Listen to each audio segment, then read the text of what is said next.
Hey, Trailblazers, this is Jason, your host of the Trailblazing Texas Podcast. Before we jump into our latest episode, I've got some incredible news for you. Are you gearing up for your next big hike or backpacking trip? Well, we at Trailblazing Texas Podcast have partnered up with Trekker Joe's, the ultimate Texas outfitter, to bring you something I feel absolutely special.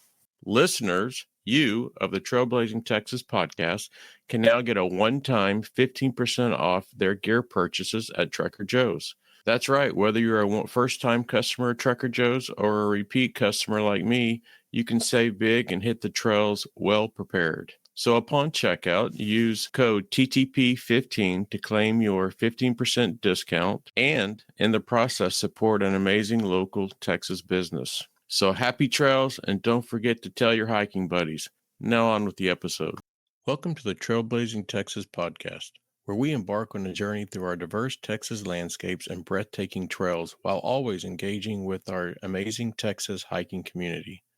So settle in, tighten up those bootlaces, and get ready for the thrilling tales awaiting for you on this episode.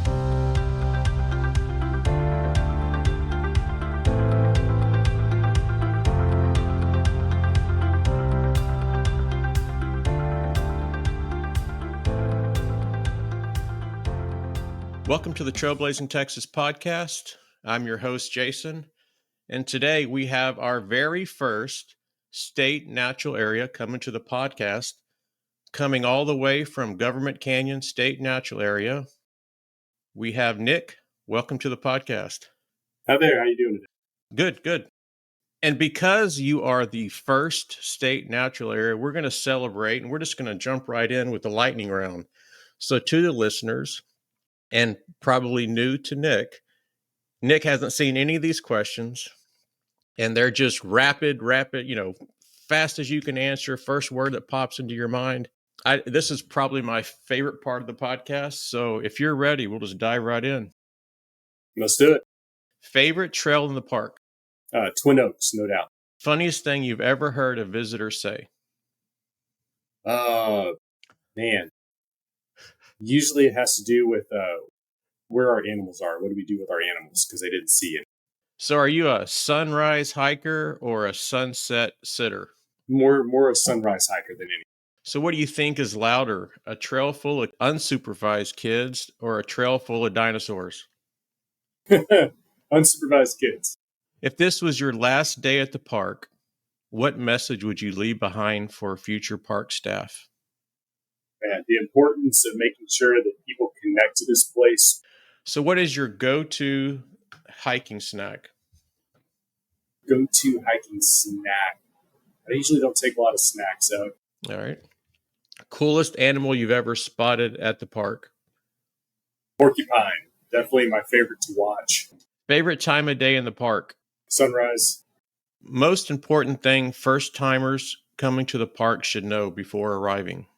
Plan your route and bring more water. Nice. What's more dangerous, raccoons near the campfire or toddlers with a marshmallow stick? That's a close one. Since I have a 10-year-old boy, I'm going to say the toddler. What's one moment that reminded you why you love working there?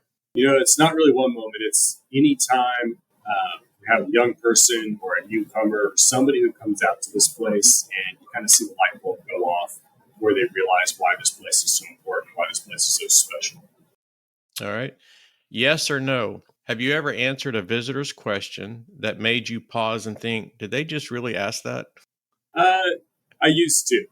After so many years, not as much anymore, but yes. What part of the park do you hope never changes? The whole place.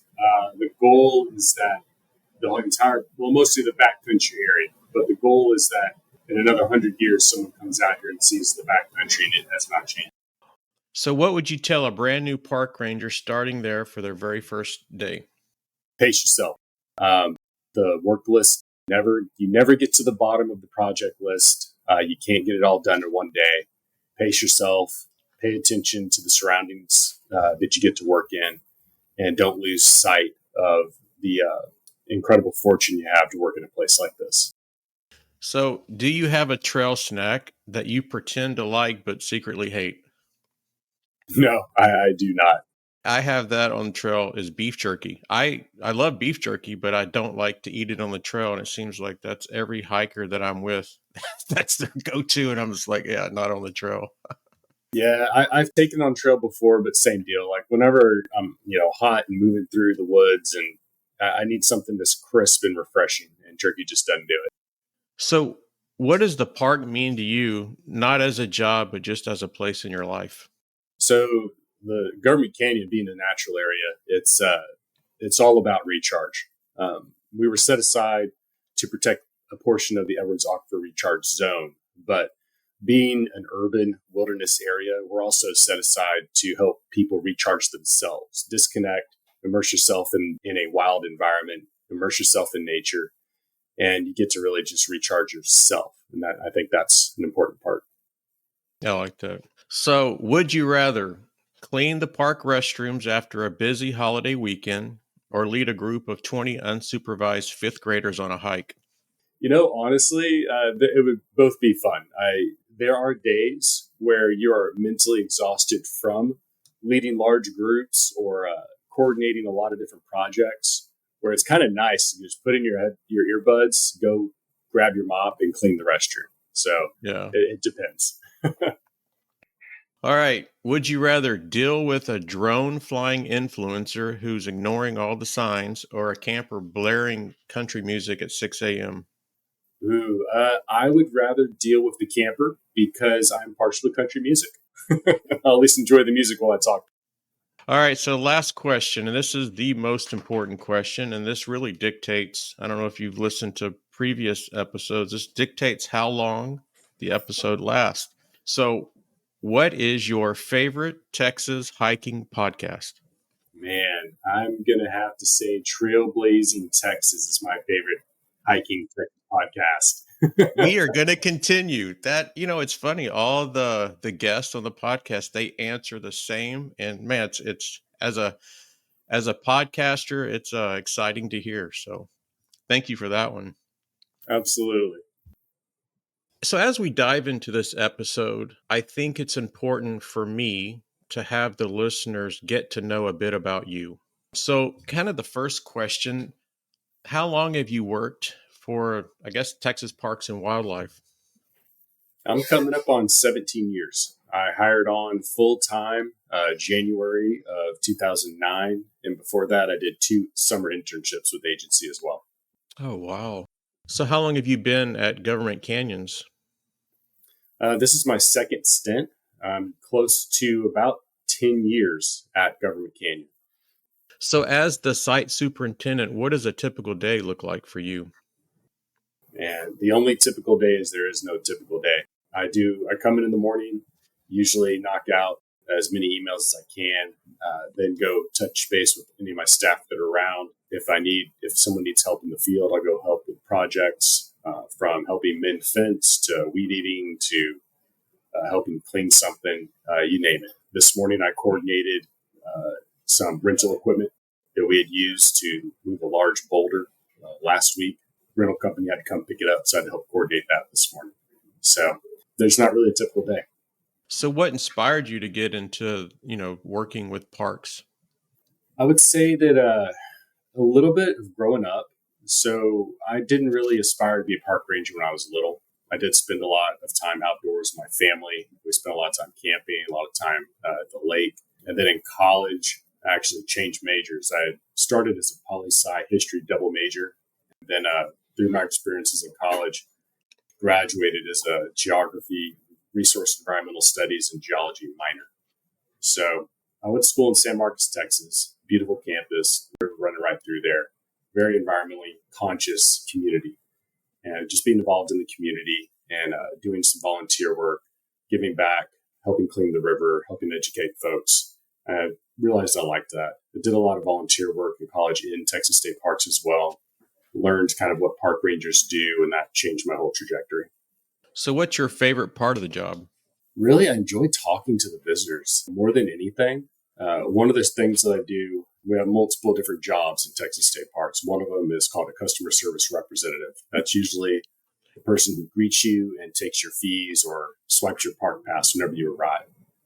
Being shorthanded, as most sites are, I end up working that front entrance booth position pretty frequently. I get to know our regulars, get to know why they come out here, what they like about this place, and building those community relations is really an enjoyable part of the job. So, what do you think one thing about your job is that might surprise people? The amount of things that we fix in-house. So we don't get to, whenever something breaks, we don't always get to call a plumber, call an electrician, call a mechanic.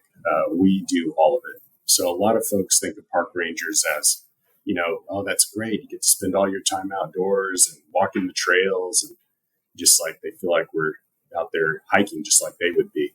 And we do get to do that, but we spend a lot of time fixing things, cleaning things, and doing paperwork behind the scenes. Correct me if I'm wrong, and I've never really paid attention till recently, the difference between a state park and a state natural area. And so what I gathered is state parks are primarily focused on recreation and kind of public enjoyment. So, what I tend to see is they offer a wide range of activities versus the state natural area is more of a conservation and to protect the natural resources. That's pretty close. So a lot of natural areas also offer those opportunities. The big difference is statutory. So there's a definition of a state park versus a state natural area. State natural areas are set aside specifically to protect a resource of statewide significance. If you think about some of the more popular state natural areas, it's really easy to kind of wrap your head around it. Lost Maple has those beautiful big tooth maple trees that are kind of unique for that area. Enchanted Rock is a very unique batholith, big exfoliation dome out there that sticks up and is a unique resource. Government Canyon is protecting the Edwards Aquifer Recharge Zone. So that's a very significant source of water for the city of San Antonio, but the aquifer itself is a very unique aquifer, really anywhere in the world. So as a state natural area, we're set aside to protect that resource and provide educational opportunities. So we still do a lot of the same stuff, but whenever you go to a state natural area, you're not going to see as much of a built environment. You're going to see minimal facilities. You're going to see a lot of trails. You're going to see a lot of wilderness area. So what do you think makes Government Canyon stand out from other natural areas in Texas? Partially the size. So Government Canyon is 13,000 acres. It's pretty large. It's hard to really see that since we are in the city limits of San Antonio. The majority of the property, all but about maybe 1,000, just under 1,000 acres might be outside the city limits. But the rest has been annexed in and is inside the city of San Antonio. You just can't find urban wilderness preserve like this anywhere else. Yeah, that's kind of funny. So when I'm 52, so when I turned 50, my wife asked me, what do I want to do for my 50th birthday? And I said, well, I've got 18 state parks and we got about 8 days. I wanted to go and check them out. So we did it. And I can, Government Canyons was certainly on the list. And I can remember driving down, and it was almost like I'm in a neighborhood. I was literally like, yeah, let's just turn around. But when I got to the park, I was like, oh my, you would never, to the listeners, if you've never been, you will never imagine the beauty that you're going to see at this place. And yes, it's, you're driving by a neighborhood or maybe even, I can't remember, into the neighborhood, and then you make a turn. It's incredible. So yeah, that was my experience with Government Canyons, and it was amazing place for sure. So inside of that, there's the days aspect also, but you can go camping in a natural area, and while you're inside the property in the interior, you do feel like you're disconnected from the urban environment. But if you forget something, you can get to Walmart in about 5-10 minutes and then be back in your wilderness setting. That's crazy. So what do you think are some of the park's conservation priorities? Right. So our biggest project that we work on continuously is our Savanna Restoration Program. So we have 4 different identified units where we're actively trying to combat invasive species, mitigate woody brush species, and really encourage a growth of native grasses and some oak and some other hardwood trees, but mostly restoring that post oak savanna ecosystem. That's probably going to be our project we work on a regular basis. Can you explain how do you manage the balance between being a public resource but also trying to protect this natural space? Yeah, that's the $62 million question. Really, it's by education and careful design. So whenever you design trails, whenever you design natural areas, parks even these days, we design kind of where we want the heavy use to be, where the lighter use would be. We do intentionally leave areas unutilized, left aside to kind of be left wild and natural. In Government Canyon, one of the things we do in many state parks and natural areas, we have capacity limits. We have created, whenever we were built, we had a set number of parking spaces, and those parking spaces kind of help determine how busy we can be. When we're full, we're full. And that kind of helps balance that out. We still are able to let a lot of people in. They can come on our 40 miles of trail spread out. Depending on what trail they're on, they can feel like they're completely alone, or they can feel like every other person at the natural area is on that same trail with them if they're going to see the dinosaur tracks, for example. But really the design and the parking, the suggestions we give visitors when they show up, it really helps balance that all out. So, to the listeners, he did say dinosaur tracks, and we'll get into that here in a second. And that's what allured me to Government Canyons. I was like, no way, there's dinosaur tracks. Yeah, there are. Oh, yeah. So, are there any areas of the park that's not open to the public? We do have quite a few acres that are not open to the public. Government Canyon has been slowly growing since the first 4,700 acres were acquired in 1993. I don't want to get too deep into history because now we're going to do that later. But from that 4,700 acres in 93, we've grown to 13,000. And not the entire property has not been master planned yet. Some of those properties were acquired with funds and some were donated. So there's several different funding strings, several different acquisition strategies, conservation easements, public-private partnerships. It's a very diverse tract of land. And there's areas that will be open to the public in the future, and there's some areas that will be left aside because they're mitigation or they're some type of protected habitat. So this is an interesting question, especially for as long as you've been at the park. How have you seen visitation change over the past few years? So when I started here, 2009, 2010, 2011, that time frame, visitation was pretty slow. We knew about the dinosaur tracks, but we didn't publicize them because we really didn't know much more than there's these cool tracks here. And that was about as far as it went. It wasn't until, I want to say it was 2017, roundabout. I'd have to go double check the date. But we entered a partnership with the Woody Museum in downtown San Antonio. They came out and studied our tracks and told us what they were and helped us with educational material. And we started advertising. And since then, I think back then we were in the maybe 20, 30,000 visitation range, maybe 40 on the high end. Now we're upwards of 80. And I think this last year we surpassed 84,000 visitors in 1 year. So we had the COVID spike like everybody else did. And we've come down a little bit from that, but not much. Because as that COVID spike started going back down, we've had homes building around our boundaries at a lightning speed. So we have more neighbors here than we've ever had. And I think that's another big factor is just we are really a neighborhood park for a lot of people. Yeah, and that's crazy, to see how people right there in San Antonio, 5-10 minute walk from your house that I would be out there every single day. Yeah, we do have a lot of regulars that we see every day we're open. All right, so let's get into the dinosaur tracks. Tell us of the story behind that. So they're there, it's a natural area, then all of a sudden someone discovered it and like, whoa. Yeah, so whenever we acquired the property in 93, we knew there were tracks there. The ranch foreman previously had mentioned it. We went and checked them out. But, something interesting about dinosaur tracks. Within our agency, we have our natural resource program and our cultural resource program. We don't really have a program for dinosaur tracks. They kind of fall in an in-between zone.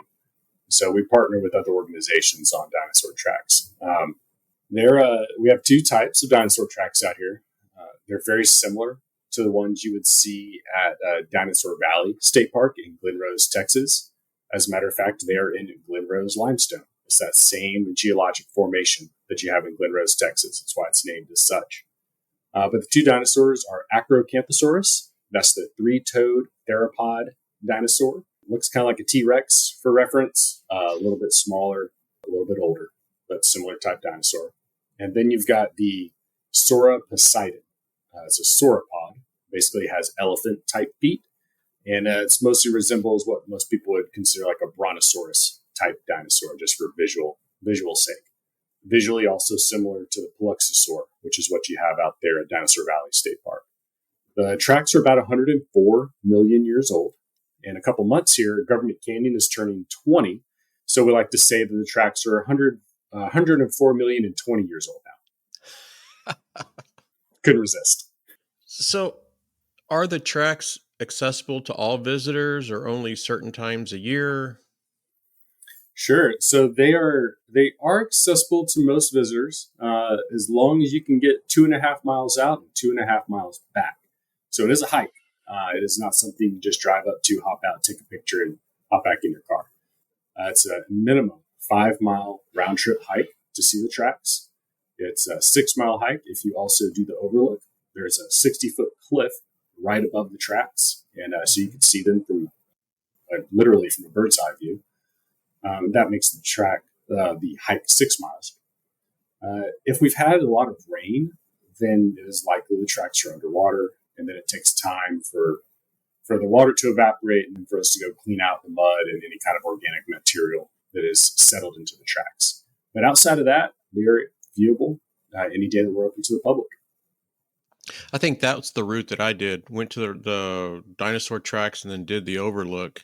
And to the listeners, if you haven't been out there, get out there because it's spectacular. I don't know that there's a lot of state parks and natural areas that have such a cool thing, dinosaur tracks. Is there even a way to preserve these? To an extent. So we have put up little barricades around them to discourage people. You could step over them if you really wanted to, but it keeps honest people honest. But we've delineated an area where we ask people not to step inside to at least preserve the tracks a little bit from any non-natural weathering and deterioration. Now, anytime we have a flood event or rain event, wind, moving around sand, things like that, predominantly just really flood events, they do modify our tracks. And in my tenure at Government Canyon, I've seen the track shift a couple times. We've lost a few. We've discovered new ones. Sandbars have shifted and covered up some nice tracks, and they've shifted and uncovered other tracks. So Wow. It's always changing.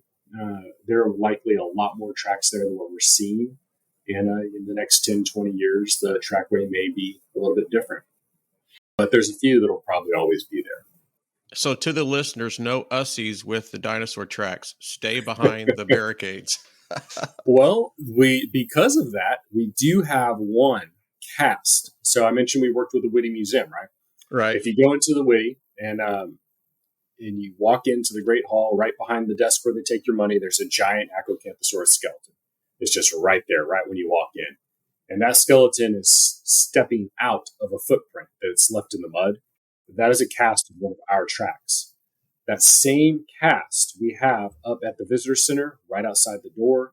And it's underneath an informational panel where you can put your foot in it, take a picture, all sorts of stuff. All right, nice. What is your favorite little-known geological feature in the park? So I enjoy the change that you encounter going up the bluff spurs. So if you take we have the North Bluff Spur and the South Bluff Spur, and collectively we call it the Bluff Spurs Trail. You can turn it into a loop, but the most common hike is to go from the headquarters up to the South Bluff Spur and then double back. It's a 3-mile hike. You get to an overlook. It's fairly shaded. So climbing up that trail, you start down kind of in the Blackland Prairie area. You go down the Recharge Trail, which follows the Hades Crossing Fault Line, which is a significant fault, and the Balcones Fault Zone, which essentially delineates the Blackland Prairie from the Balcones Escarpment. It's where the stair steps start. right along that fault zone. So you walk along that fault zone, and you start climbing up into the escarpment. And as you climb up, you see a lot of different chunks of exposed limestone, and a lot of it has chert nodules, flint, but chert nodules that are sticking out from the rocks. And it's raw material that the Native Americans would have used to make arrowheads, points, knives, scrapers, all sorts of tools. As you continue to go up, there's a few imprints of fossilized shells also along the way on that trail. So there's just a couple of cool little hidden gems, and the transition is what I like to see. All right.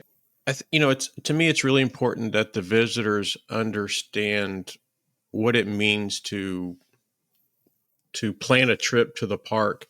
And so, like you mentioned earlier, time park entrances. So what is the best way for visitors to, I'm guessing that they need to plan ahead of time, reserve day passes and all that sort of thing, instead of, kind of just showing up the day of? It depends on the time of year. So we always recommend, as soon as you know you want to come out, go ahead and make that reservation online. It makes the check-in process a lot faster. One of our volunteer park hosts who works that fee booth for us kind of in the fall and winter time actually went in one day and counted the number of clicks on the screen it takes. So someone who shows up without a reservation, we have to click in 11 different places on the screen in order to check them in and get them on their way. If someone who has a reservation, sometimes it's just 2. Click, you're checked in. You've already printed out your permit. Here's your map. If you have any questions, have a nice day. So it's that quick. We tend to sell out in the morning time frame when the temperatures start dropping into the 70s. So we're not there yet. Still pretty hot. We do get crowds come out, but not like we do in the fall and winter. Those are really our busy months out here. For camping, do you guys offer any backcountry campsites, or is it all front country? It's all front country, but I would call it a primitive front country experience, which sounds kind of counterintuitive. The sites themselves are walk-in sites. You don't have your own, can't drive up to the campsite, but it's a short walk-in. You have a picnic table, you have a fire ring. There's no water or electricity at the site, but the campground restroom is a full-service shower house restroom with electricity, and there are water spigots all around the parking lot. So it's kind of a best of both worlds, which I think is very well suited for our urban environment. And for our hiking and backpackers, you said the park has 40 miles worth of trail currently? 40 miles. That's correct. Wow. So that could really keep someone busy. Oh, yeah. Yeah, the outer loop is a full day hike, at least for me. So what would you say are the most popular hiking trails and why? So without a doubt, the hike to the dinosaur tracks, because of the dinosaur tracks. After that, far reaches, because there's a couple of nice overlooks out there. And then whenever people go up far reaches, they tend to either come down Wildcat or Sendero. We highly recommend Wildcat just because it has a lot of shade. It's a nice way to kind of cool down for part of your hike. Those are probably going to be the most popular in the backcountry. And then our front country trails are probably even more popular than that just because they're a little more accessible. It's Lytle's Loop and Savannah Loop. They're a little bit flatter, 7 miles total. They're pet friendly. So we have a lot of people out there in the front country all the time. And so what trails would you recommend for families like with young kids that, maybe can't make the 5-mile loop to see the dinosaur tracks? I usually start out with 1 or 2 trails. There's the Discovery Trail, which is right here at the Visitor Center. It's 1.25 miles. It has informational waysides along the way, some identification markers talking about a little different things about the natural area. There's benches along the way, and also it is our only surface trail. It's a surface of decomposed granite, and so it's mostly accessible. So it's stroller friendly, it's wagon friendly. It's a nice little trail. The next step up from that would be Savannah Loop, which is 2 miles, but it's natural surface trail. And so what would you say is, if I want to get out, just solitude, don't want to see anybody, what is the trail for me? Man, if you don't want to see anybody, let's see, you'll want to go up Joe Johnson, up Wildcat Canyon, and then probably go north towards Twin Oaks. And that route right there will probably be a pretty good route. Now, when you hit the Joe Johnson coming back, you can't avoid it. That is our super highway trail. But up and down on the backside of Wildcat and Twin Oaks, you'll probably be mostly by yourself. Now, in the middle of the winter, our protected habitat area is open. It's open 6 months out of the year, starting, September. We'll open up the ProHab. And up there, you're looking at an 8 miles round trip just to get to the gate of the ProHab. So you don't even go in it. Just go to the gate, turn around, and come back. You're looking at minimum 8 miles. So it's a long hike. So you don't run into nearly as many people up there in the protected habitat when it's open. I know my favorite, my heaven on earth, my favorite park in the world. If you said right now, Jason, I will pay for your next 100 backpacking trips, 99 would be at this place, and it's Guadalupe Mountains. Oh, yeah. And it's because the solitude. Like, I've been there 25 times, found all the hidden gems. And, the areas now that I'm usually at on every backpacking trip, it's in the backcountry, and like I don't see anybody the whole trip. And so you really feel like the whole park is mine, and it's incredible. So Yeah, I'm right there with you. I was planning a trip in September, but I'm going to have to go to a conference instead. So I may get out there in November, December timeframe, get back up to McKittrick Canyon. Just can't beat it. have you done Permian Reef Trail yet? No, that was on my next trip. I was planning to get out there and try that one.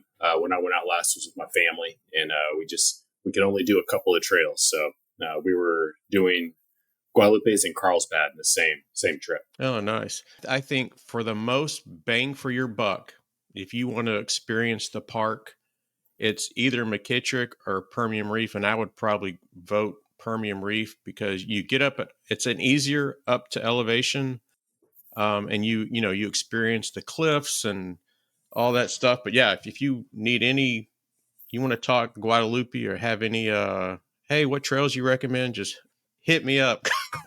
Sounds good. I had no idea that birding was such a huge thing here in Texas. So are there any wildlife viewing opportunities in the park for our birder listeners or photographers? Oh yeah, so San Antonio, is in one of the fly zones during migration. So we get different birds coming through here all the time. Government Canyon is actually listed as an important birding area, and we have a very healthy population every year of golden cheek warblers. We do fairly frequently get sightings of, I wouldn't say frequently, but we do get sightings of black-capped vireos. And a lot of people come here specifically to see either golden cheek warblers, black-capped vireos, or painted buntings. And the buntings are so thick right now, like I've got to avoid them when I drive in to the office. They just like to sit in the middle of the road and play chicken. And they're beautiful birds, but we've got a good variety. Up around the visitor center, we have a whiteboard where people can jot down birds they've seen just right there at the bird bath at the visitor center. We don't currently have any wildlife viewing stations like bird blinds, most people call them. We're working on installing at least one, but the birding out here is just great. Come out in the morning. That Savannah Loop Trail that I mentioned earlier. So it's part of it goes through a wooded area with canopy and little breaks in the canopy where edge birds like to dart around. You can see a lot of birds through there. And then another section of the trail borders that Savannah restoration area I was talking about.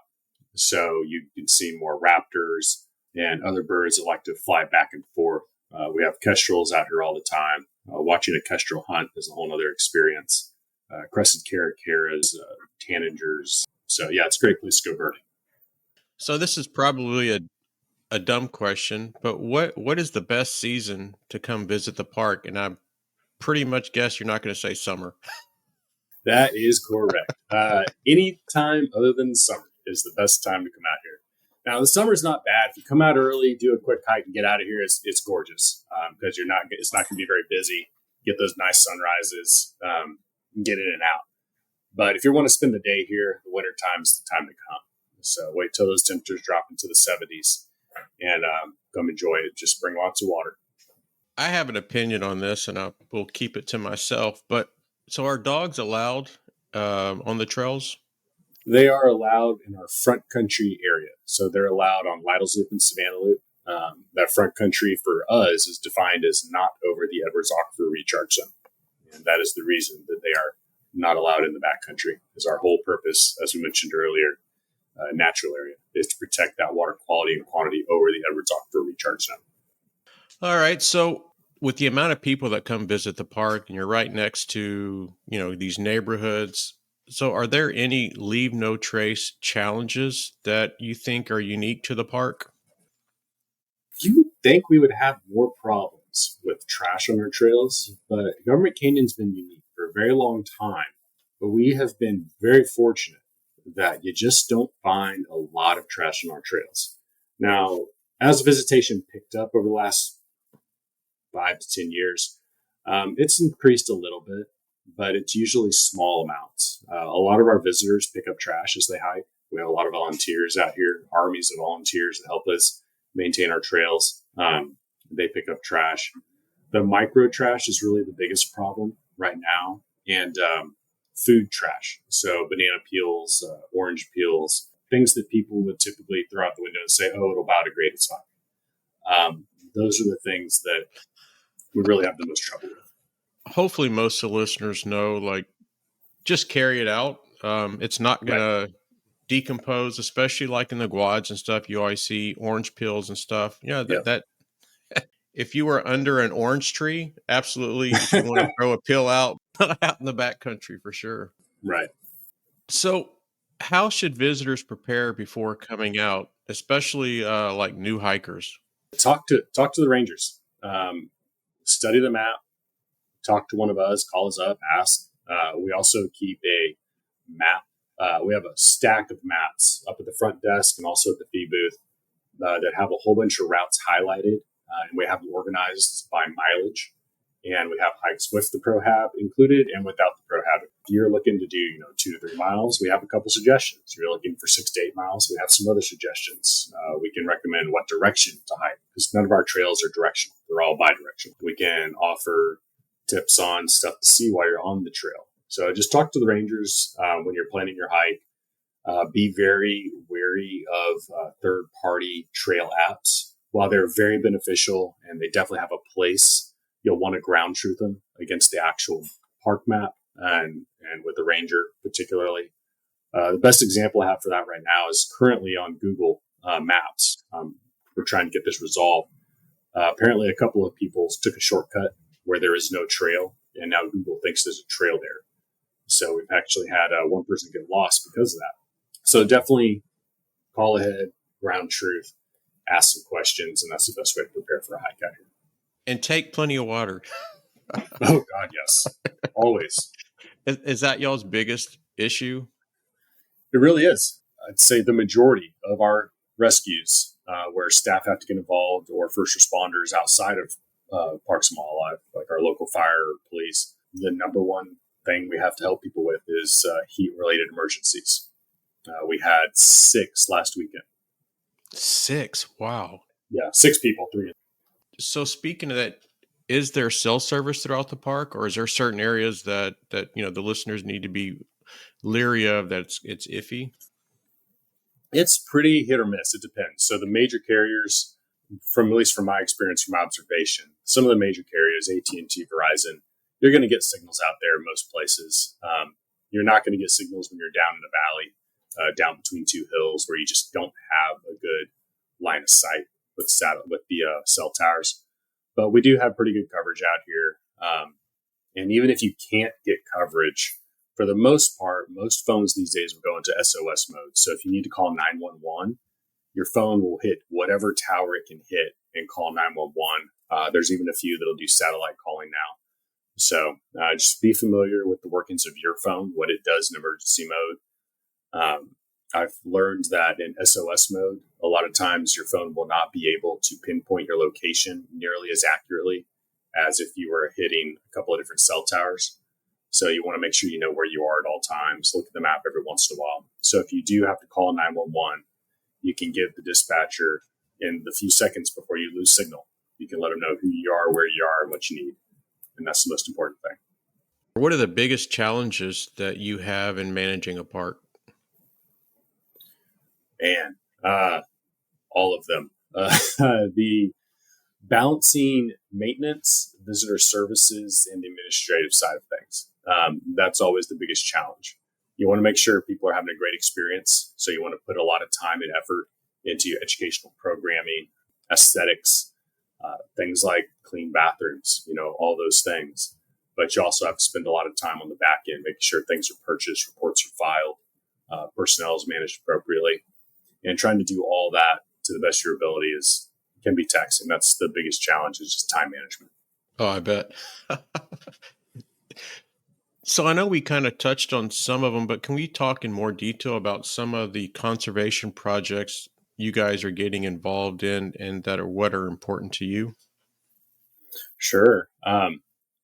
So let's see. There's a kind of a newer one that one of my resource specialists is working on that's studying barking frogs. And if you've not heard of a barking frog, that's okay, because I hadn't either until fairly recently. But it's a small frog that it sounds like a dog barking. And they tend to enjoy areas that are near cave openings. And we have quite a few karst features out here. And that just means there's fissures, sinkholes, caves, openings that open down into the Edwards Aquifer. These frogs like those areas. And we have a couple of different species that we monitor as an analog for aquifer health. And that's a new one that we've added. So we're going to be doing surveys and keeping up with the population of those little critters to help us keep up with the health of the aquifer, at least in our general area. So that's a fun one that I enjoy. Another one that I've got an intern working on right now is Johnson grass, which is an invasive species of grass. A Johnson grass removal process that utilizes basically plastic. You cover up the grass with plastic, wet it down a little bit first, and you essentially cook it to help kill the rhizomes and actually kill the Johnson grass. It's very tough to kill it. So those are two right now. And it just popped in my mind. You guys are right next to these subdivisions and stuff. Do you guys have any worry that of all the chemicals and fertilizers that people put in their yard and then all the runoff, like how that impacts you guys? A little bit, yes. I mean, there's always that concern. A lot of the neighborhoods that have been built recently are kind of downstream from us, so to speak. And the neighborhoods, the way they're building them these days, we have very few houses on the southern half of Government Canyon that are right up against our fence. They build the neighborhood, and I'm going to use very generalizations here. I don't want to be accusing anybody of anything, but they tend to have more drainage issues. And so the way you see these designs is they bring in a lot of material and lift the whole area where they're going to be building the houses. Then they lift the houses up beyond that, so the driveways are all at an angle. And they run the storm drainage in the neighborhood. A lot of times goes around the outer perimeter of the neighborhood. And so a lot of our boundary, we have storm drains now. So all that runoff goes down and away from the natural area for the most part. We haven't had any issues with it yet. And so when you all have these conservation projects, is there a way that the public can get involved or support you guys in these? Yes, absolutely. So Government Canyon has a very healthy volunteer program. Anybody who wants to get involved in volunteering at Government Canyon is super easy. We have a volunteer opportunity. If you go to the Parks and Wildlife webpage, up at the top, you'll see a tab that says volunteer. Then you go down and type in San Antonio. And we're the only one in we're the only state natural area in San Antonio. There'll be some other opportunities in the area, but you'll find San Antonio and you'll find one that says first time volunteer. You sign up for that one. It gets you in the queue. Once your background check is cleared, you'll be reached out to by Lindsay, Ryan, or Lisa, and they will help get you locked into interpretive programming volunteering, trailhead advisor volunteering, resource program, maintenance program, all sorts of stuff. So there's lots of opportunities. All right. And what about like financially, like just donations in general? And the reason why I asked is because I donate to Guadalupe Mountains, and I was shocked that me donating just generally to the parks, the National Park Service, that I couldn't say I want my money to go here. So I have to, mail Guadalupe Mountains a check. If someone wants to, first off, can they donate to the park? And is there a way, like if they really, their heart is in Government Canyon, like mine is in the Guads, could they make sure that those funds are there to support you guys? Absolutely. And there's two ways to do that. Many of our state parks and natural areas have a friends group. That's a 50. They're all 501c3 nonprofits that have a memorandum of agreement with Texas Parks and Wildlife as the nonprofit support organization for that site. And Government Canyon has one called the Friends of Government Canyon. That's a whole nother story that I'd love to get into at some point because it's a very unique organization. But if you want funds, anyone who wants funds to stay at a particular site, find the friends group for that site and make the donation to them. And they're able to use that money to support the site. The other way to do it is, like you said, you can earmark donations, send them directly to Parks and Wildlife and say this donation is for X. And that there are some ways you can direct it to a specific site, but you have to specifically put it in there. So it is used for that site. Okay, cool. Thanks for that. Yeah. Outside of not carrying enough water, what are some of the most common? It floors me sometimes. But anyway, what are some of the most common mistakes that you see visitors make? So there's a lot of different reasons to get out on the trail. Mental clarity, enjoying nature. Sometimes people are just trying to get healthy. They're trying to get outside. They're trying to get in shape. And they're like, okay, I'm going to do hiking more so I can drop some pounds, so I can tone my muscle, whatever the reason. But they're trying to do it as a workout, which is great. Sometimes people will push themselves a little bit. If you're at the gym, by all means, push yourself, work hard, rest, sit in the AC, get a shower, get some food next to whatever shop's next door. When you come out into a wilderness area, especially as big as Government Canyon, you have to be careful if you're coming out to get a workout. You need to make sure that you're prepared for that workout. A lot of folks that we run into, besides not just having enough water. So sometimes we get to people, they have plenty of water still. They're not out of water, but maybe they skipped breakfast or all they had was a shake and they haven't really had that shake very many times. So they're not sure how their body's going to react to it yet. Maybe they had not been pre-hydrated. So they have plenty of water with them. But over the past few days, they, for whatever reason, did not drink much water, didn't take in many fluids, maybe had to work a couple of late night shifts and just their rhythm is out of sync. So just making sure you're physically ready to get out on the trail and don't push it. The trails aren't going anywhere. There's no reason to try and hike all the trails all at once. Come out, do a short hike, enjoy it. The more you're physically ready for your hike, the more you're going to be able to enjoy that hike.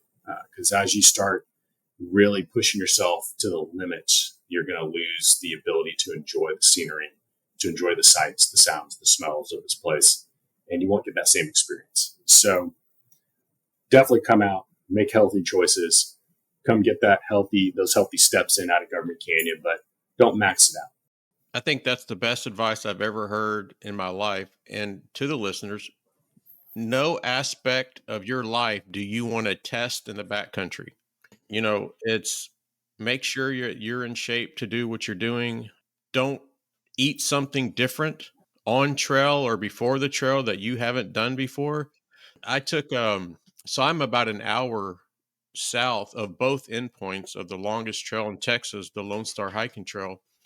And I took 3 people to through hike it. And day one we're going, and these 3 people didn't really have any backpacking or hiking experience. And this guy's eating these sausages, and so I'm like, "Oh, cool." He's asked me, "Do you want some?" I'm like, "No, I've never eaten that before, and I'm not going to do it on trail." And he's like, "Well, what do you mean?" I go, "Well, you don't know how your body's going to react to this, right?" And he's like, "Yeah, I've never eaten them either, but someone said they're good trail snacks." That guy, within the first 2 to 3 days, dug more cat holes than if I had a nickel for every cat hole he had to dig, I'd be retired. So yeah, that was some great advice for sure. How do you envision the park changing over the next 10 years? Over the next 10 years, I'm expecting we'll expand our operations a little bit. We'll probably add in a few more trails. We may modify some, so we may move some of the locations.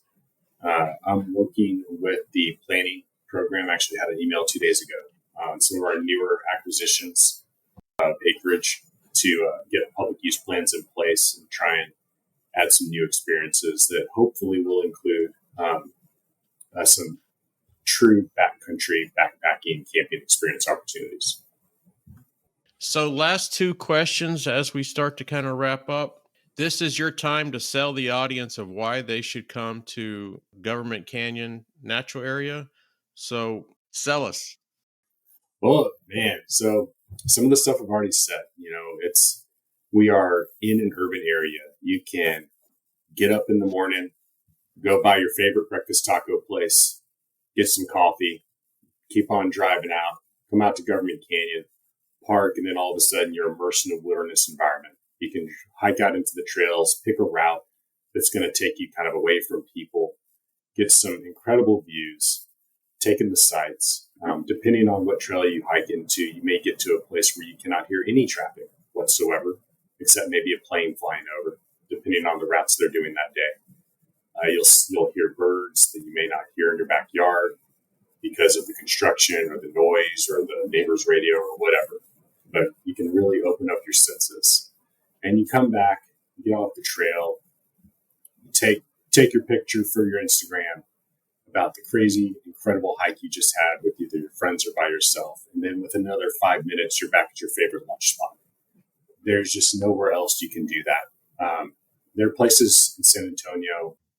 We have no shortage of trails in San Antonio, but this is one of the best and largest urban wilderness experiences you'll have anywhere. And it's definitely worth seeing.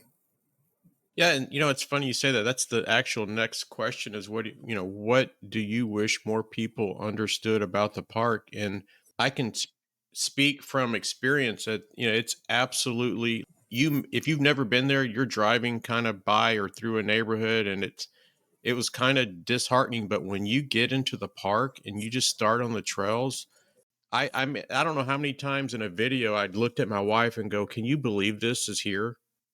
And how often are you going to come across dinosaur footprints?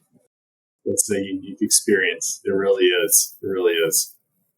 And something else that, strikes me, and I mention this every once in a while. So eventually we'll get into one of these discussions and really love diving into the history of what makes the acquisition of Government Canyon so unique.